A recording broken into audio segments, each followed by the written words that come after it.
testing. Hello, hello. There we go.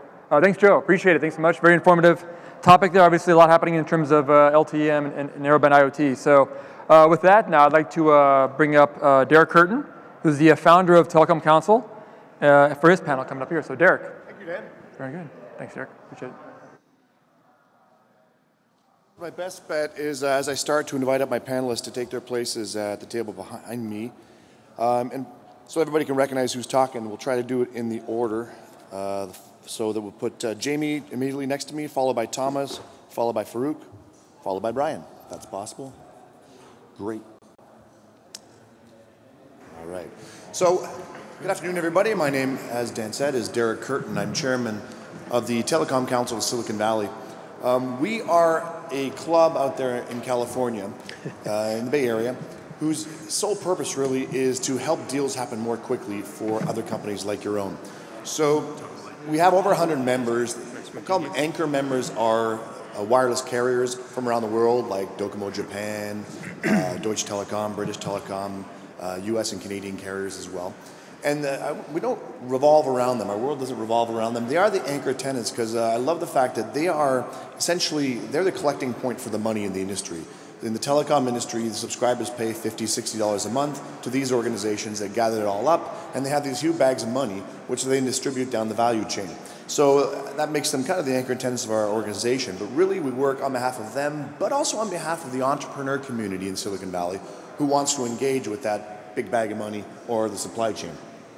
So we like to take entrepreneurs, startups, companies with good ideas, established companies with new ideas like Qualcomm or something like that, and get those new ideas in front of the potential market so that deals that may have happened anyways happen more quickly. So basically I measure my success at the Telecom Council as if I can make a deal happen more quickly than it might have otherwise happened, my stakeholders will be happy, they'll continue to join and attend, and will be a success. So what I'm most interested in right now these days is we're planning on launching a new organization while maintaining that existing one around IoT. So very shortly in April, we'll be launching the IoT Forum in Silicon Valley, which is going to be essentially the same thing.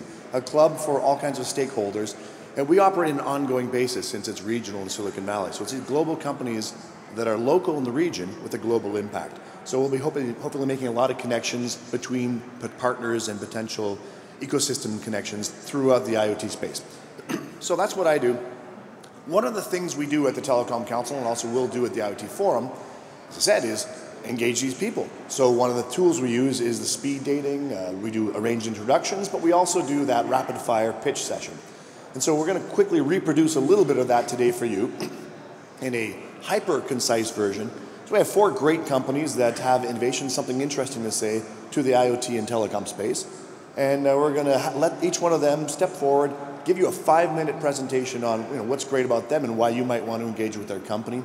And then afterwards, we'll have a bit more of a panel-like discussion with the members up here as well. So I caution everyone that the format here, it's a pitch session. So I think the rest of the event has been trying to be educational and informative. I've challenged our presenters here to, yes, pitch us. Tell us why your company is great and why someone should want to engage with you. So with that, I think my best bet is to pass it over to the panelists. I'm going to ask everybody to just stay in place, work those microphones. I understand they're going to be switching the slides from the rear from us. Great. And with that, if we can go over to Jaime Fink with Mimosa. All right, thank you. I think when Derek mentioned we were going to do a pitch session, it probably gave us heart palpitations about having to go back and doing venture fundraising and doing fundraising. So I'm going to take a little different tact on IoT. I'm actually much more focused on kind of the bandwidth and consumer demand generation as to what consumers need. Obviously, the IoT business is largely in the consumer space. Their world is much more made up of their smartphone and then most everything else being Wi-Fi. So, we've looked for quite some time. My background comes from the DSL and the fiber space. I'm really, really familiar with how much bandwidth people need and kind of what kinds of solutions people are looking for. The reality, though, that we still see today is no matter how much we keep projecting forward, less than 6% of the internet today still goes over the cellular network. It's still predominantly all fixed networks, which are home broadband connections, and business connections, which go over fixed connections. And largely, it's because of the huge disparity of traffic, of course, that people need at fixed locations. And they're going to go watch their 4K TVs at home. So what we're now seeing is a huge gap, of course, between the connectivity needs of people that can get north of 25 megabits. Most people have only one option in residential environments. It's very rare that people have two options of greater than 25 megabit speeds. So what we really looked at as part of the ecosystem, Mimosa is a fixed wireless technology company. At the end of the day, we're trying to reduce the cost of delivering bandwidth to consumers. But there's a fundamental problem that we see. If you look at what people pay for mobile, they pay about $6 per gigabyte in what they actually pay today for what gets transferred. And that's usually people are 6 to 10 gigabytes of transfer a month would be on the upper end. On the fixed side of the business, people on average are downloading 200 to 300 gigabytes, and the caps are set at 1 terabyte, for example, in the Comcast world. And that's roughly 5 cents per gigabyte transferred. And you can see this dichotomy. I'm transferring 100 times more information at 100 times less the cost. So the reality is, if you try to treat fixed wireless and the next generation of connectivity, if we can't afford fiber necessarily and we need to rely on wireless, I can't take the same approach that we used to take in the mobile world, pay billions of dollars for spectrum, and expect the same results. So simply put, I like to look at things going back to my heritage of in the early days of deploying DSL, is what does it take to make broadband profitable again? Because look at Google Fiber, look at AT&T trying to deliver fiber in many places. They're just not hitting the mark in their costs. So we need to return back to 15 years ago when we were delivering ADSL very inexpensively, and that came down to ROI. ROI needs to be less than a year to be successful. So we need to have, from a cost ecosystem, spectrum and regulation to be the smallest piece of the component. Deployment and labor costs, as we learned over the years, need to be optimized down to being 1 hour or so to get installed. It's got to be very low cost. And CapEx, of course, needs to be very low so that we can keep the ROI at a reasonable rate where investments will happen in this space again. So interesting chart here. If you look at the costs, fiber to the home, et cetera, fiber starts at about $1,000 to $1,200 per residence. Even right now, doing fixed wireless on 4G or newer 5G technologies is almost $1,000 per consumer. So we need to get back down to that $250 to $300 CapEx kind of levels if we expect growth to happen in broadband again. That's exactly what we've achieved at Mimosa with our new technologies. We've now commercially launched the ability to get 250 megabit symmetric services with low latencies with consumer devices that are less than $100, and an ISP is spending somewhere between $300 to $400 all in for a subscriber.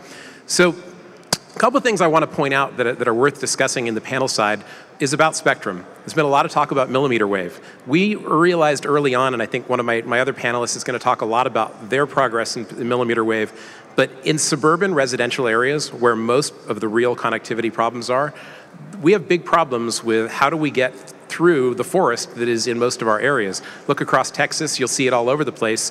And the challenge is, how do we get from places through the trees across the block in non-line of sight situations? And we firmly believe that sub-6 gigahertz is still a very, very important part of the business.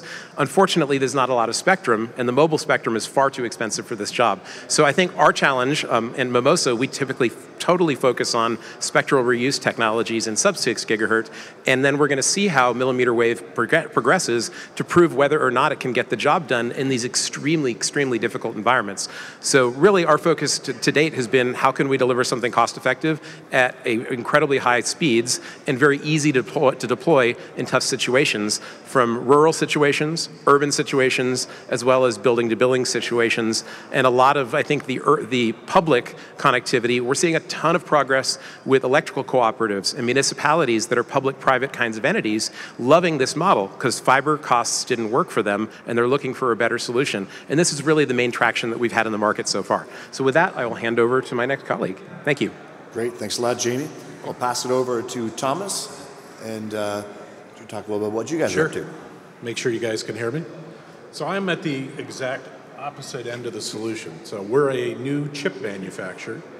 It's an interesting part of the business in that it takes us usually several years to come out with a product, but we've come out with something that's very, very different than what's in the market today that'll have a real impact on the other people that are sitting up here.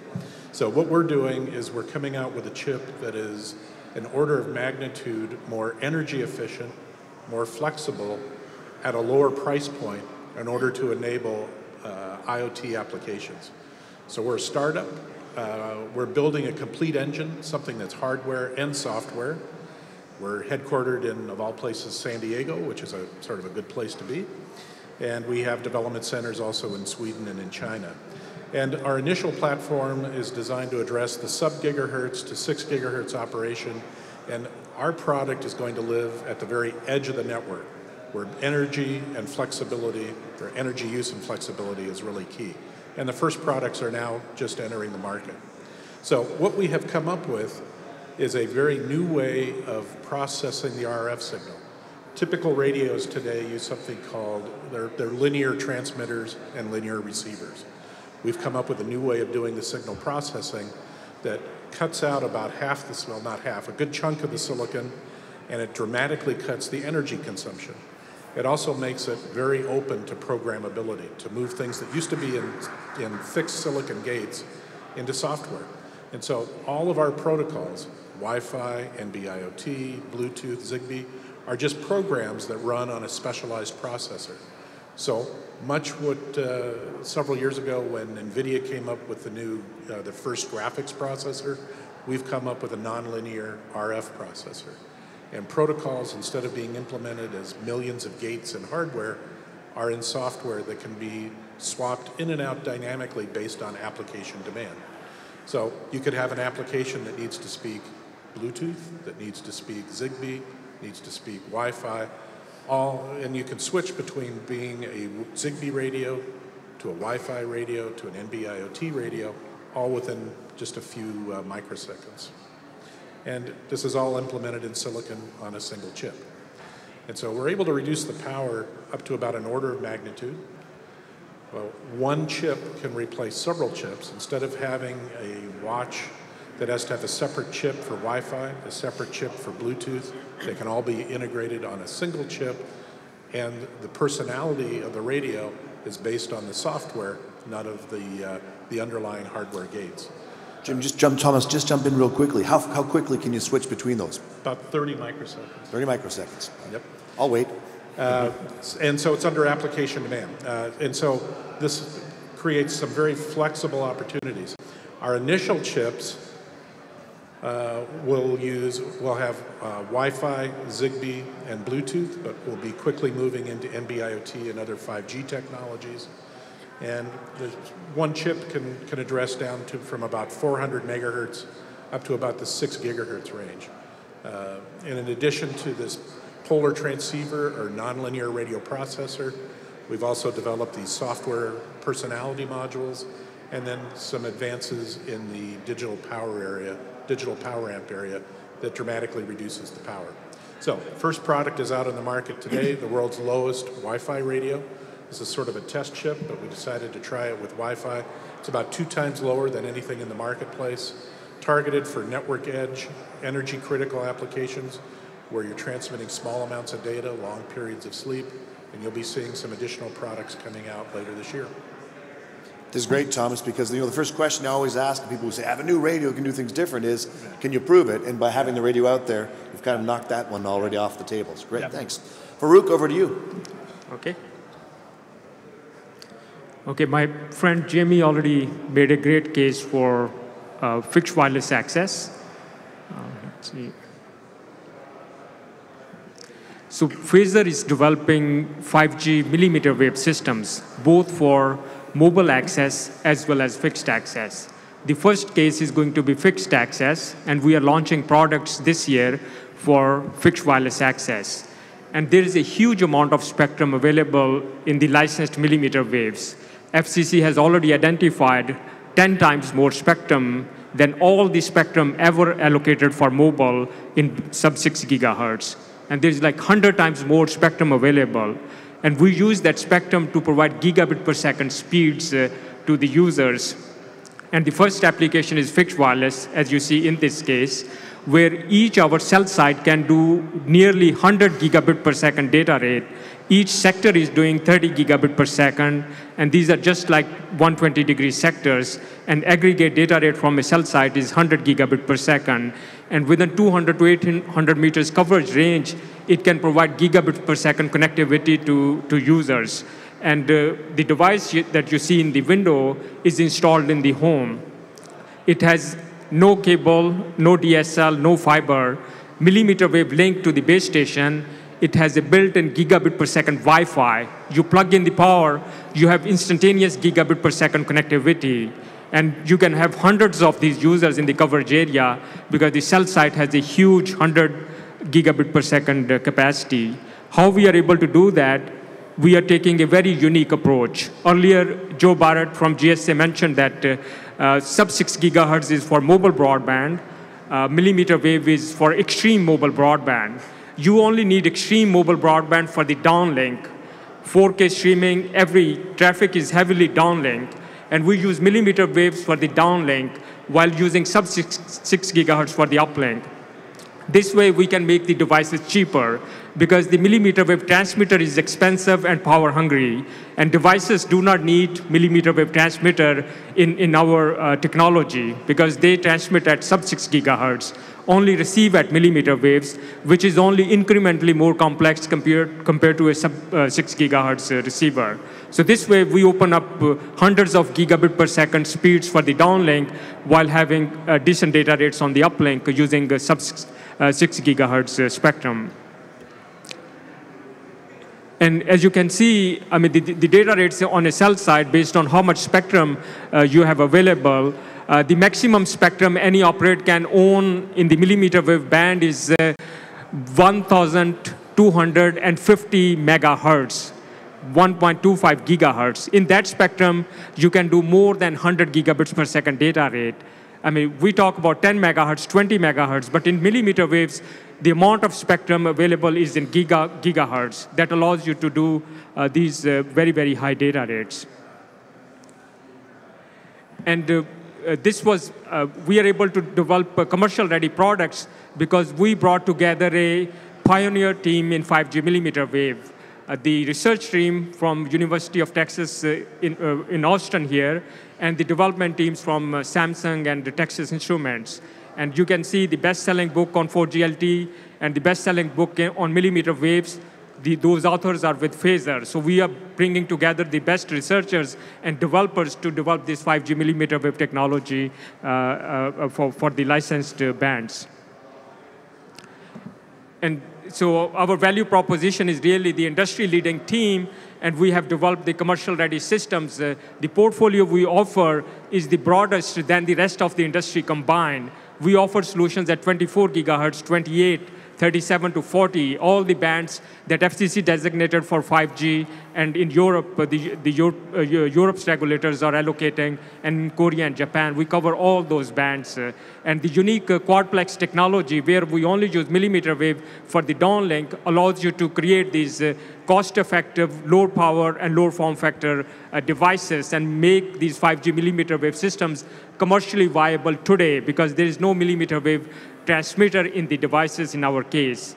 And what has happened with the generic hardware and SD and NFV, the barriers there are no longer entry barriers because everything is on generic hardware, open source running on generic hardware. So there is the opportunity for a new RAN infrastructure for 5G, and we think PHAZR can be that new radio access network infrastructure, a US-based company, because we no longer have a RAN infrastructure vendor that is based in the US. Yeah, thank you. Great, thank you, Farooq. And let's roll right over to Brian in the interest of time. All right. Thanks for having us on the panel here. It's a great opportunity, good crowd. Expeto saw a unique problem happening about 3 or 4 years ago when I was CTO at M&O. We were doing all kinds of amazing, agile, cloud-native things on the IT side of the house, but practically nothing but racking legacy appliances on the biggest money maker for that company, which was, of course, LTE wireless services. So the co-founders of Expeto got together and made a secure, very cost-effective LTE wireless core that's built on container technology, not virtualization, that any enterprise can park behind their own firewall. We found that to be very timely and innovative. We're among the first to run evolved packet cores commercially on containers, and at Mobile Congress, we were told that we are the first to do so, orchestrated by Kubernetes for the cloud folks in the room. Gartner also believes that enterprise will be pulling back capabilities behind their own firewall what used to be normally found in the MVNO. So the MVNO full takes advantage of the mobile network operators' spectrum and radio access network, but for security, control, cost effectiveness, they pull that capability back behind their own firewall and manage it themselves. We see enterprise, including smart cities, utilities, mining, oil, gas, etc., doing exactly that same thing. And the acronym of the week is Private Virtual Network Operator, so PVNO, but functionally very similar to an MVNO. IoT right now is scary for an enterprise. We heard this very, very consistent theme for the last couple of days here at the conference. Folks are terrified because right now they don't have the tools that they need to really manage compliance, cost, and control their network. They've had to rely on third parties that are experts in what they do, but they really don't understand the business and the unique capabilities in the same way that suppose someone that runs a SCADA network for power production distribution would understand the NERC-FERC regulations. The folks that are providing third-party services outside the firewall may not even be aware what NERC-FERC is, let alone the regulatory requirements. So right now, the enterprise is demanding one thing: control. Control over cost, control over complexity, control over compliance, and most importantly, control over configurability, and that's exactly what Expeto provides in a very agile, multi-tenant, multi-instance delivery method as opposed to multi-tenant. So although you can get private APNs from your MNO now, it's often not good enough because you're still fundamentally trunking the same traffic down the same, call it wireless pipe, if you will.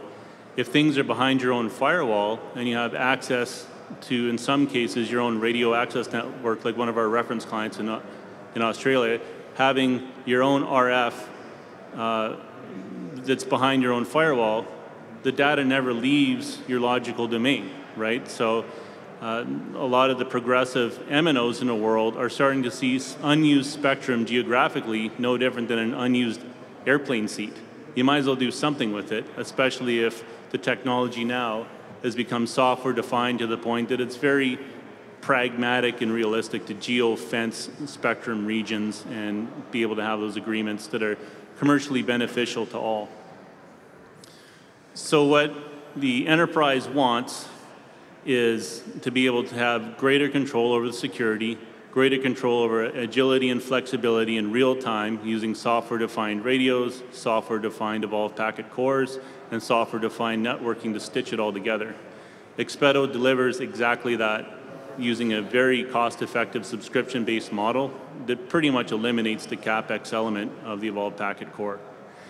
The MNO, however, also benefits from jumping on this transformative model because they're now able to get in a situation where the operational risk and total economic impact is shared with the subscriber. And the subscriber is willing to enter in that arrangement in order to get what they need to run their business. Great, thank you very much, Brian. So let me, I got time for a few questions. I'm going to kick it off because both Jaime and Farooq talked about network deployments that would use millimeter wave and lower range frequent technologies to get high bandwidth coverage into the homes. And the biggest challenge to all of those is great, but putting a base station of sorts or transmitter on every light post starts adding up in cost very quickly. It scales poorly. So the question for you two to start, each individually, is how do you mitigate this high cost of having to deploy so many different bases? Sure, I'll kick that off. So first and foremost, I mean, obviously fiber, while I'm not a huge fan of fiber to the home, fiber deep into the neighborhood is absolutely necessary. Right. So I'm a big fan of the municipalities, and in particular, we see a lot of the regional electrical cooperatives, for example, getting into this business. They've got power, they've got fiber, they got feet on the ground. It makes them really good at that. But that's not always the case. I think a lot of the customers we have, and I think we have 4,500 different ISPs in 130 countries already starting to use our gear. They like to move quickly and they won't always have fiber in the right places. So actually that's where I'm a huge proponent of millimeter wave. So we use a hybrid of millimeter wave for point-to-point line of sight, as well as lower spectrum and licensed spectrum for point-to-point line of sight. Yep. So I'm a big proponent of millimeter wave in the infrastructure. I'm just not a believer that it gets it done in the neighborhood. So I like to be able to use all the tools in the tool chest to get the job done, from fiber to millimeter wave all the way down to licensed and unlicensed sub-6 gig. Sounds good. Farooq? Yeah, I mean, one of the problem for these deployments has been backhaul, as Jaime pointed out, and one of the idea with 5G is that there will be self-backhaul, because now access is millimeter wave, and the backhaul is millimeter wave. You can do self-backhaul with that. So that will help that you don't need to run fiber to each of these sites. Right. So, and of course, there's still risks to that of the multi-hop and the mesh that slows things down. But essentially, both of you are saying you're going to rely on, like, mesh networks failed in the Wi-Fi sense, failed them multiple times. But you're saying, hey, it's different in 2017, 2020 with the new technologies. Backhaul is different. Last mile access is different. Millimeter wave is all new. So the new technologies are going to enable this now. Sure. You're certainly always going to be concatenating latency with every hop you take. So I'm more of a fan of keeping it down to 2 hops max, and that helps. Plus the last mile piece, keep it in the 10 millisecond range or less. Thomas, I want to dive into your product a little bit because you talked a lot about many different aspects of it, but the one that caught me the most was the low power element. Right. So especially the enterprise IoT form. So essentially, what your chip is likely able to do is to go out there into a parking spot sensor and last longer than alternative chips and things like that? Exactly. Parking spot sensors. Can you pull the mic a little closer? Wearables. Agricultural sensors for temperature, humidity, those kinds of things, where it turns out the labor cost of changing out the battery is probably more expensive than the sensor. Yep. So you need the batteries to last as long as possible. So what we're going to do is get, today Zigbee, Bluetooth are sort of the protocols of choice in the local area network kinds of things, primarily because they take so much power, or little power. We're trying to drive those down as well as drive what are traditionally higher power protocols, things like Wi-Fi and the emerging 5G kinds of things, and move those down into that kind of power range. And if I take one of your chips, and because I run a parking garage, and I embed it, and I'm using something like Wi-Fi to aggregate them, right. As I say, you know what, new technologies come out, or maybe I'm going to deploy Zigbee at base stations around my garage. Is that embedded chip that's in the TAR able to then switch over to Zigbee? Sure. Wow. Okay. Under application control. So without digging it up, I'm just going to flip over to the low, and then I get an extra 4 years out of my battery or something like that. Oh yeah, exactly. Cool. All right. Well, last question I have time for is for Brian, and I think you do address a lot of the security concerns by saying you're going to on-prem a lot of management of the IoT. How does the IoT manager, I think you satisfy their security cravings, but do you not stick a dagger in their complexity pane and twist it a bit? Like, how do you handle that complexity that, okay, great, it's going to be secure, but now you have to manage it all within the enterprise. How do they handle that complexity? Yeah, so part of what we did in our lead up to 5G is our patented process around network slicing. So if you're able to go Docker run or use your favorite orchestrator like Kubernetes or Rancher, then you're fully capable of running the Expeto Evolved Packet Core. Because it is a managed platform service, it's not all up to you. We are there as part of your subscription model per attached device to lead you as a trusted advisor along that path. It's not a case of, here's your product, give us 22% maintenance renewal and have a nice life. Far from it. We're in a DevOps model where it's continuously improving, continuously being delivered, and the fact that we're using container technologies from day one, not just virtualizing what happened to be trapped inside a metal and calling it a day. We're able to offer customers that agility and that service assurance that gives them what they need. They don't have to be experts in 3GPP compliance because we've wrapped a lot of those functionalities that you'll find within the PCRF, PCEF, and the HSS, just by way of example. We've wrapped them with very easy to use and understandable RESTful web service APIs such as add user. Great. Thanks, Brian. So I guess we're out of time. So I'd like to thank all of you 4 gentlemen for participating, letting us see a little bit about these kind of cool, innovative companies you're doing. And if anybody out there is interested in participating in either Telecom Council meetings or any of our upcoming IoT forum stuff out in Silicon Valley, let me know after the next panel. I guess I'm also on the next one. Be happy to talk to you about that. So thank you, gentlemen. Thank you. Thank you.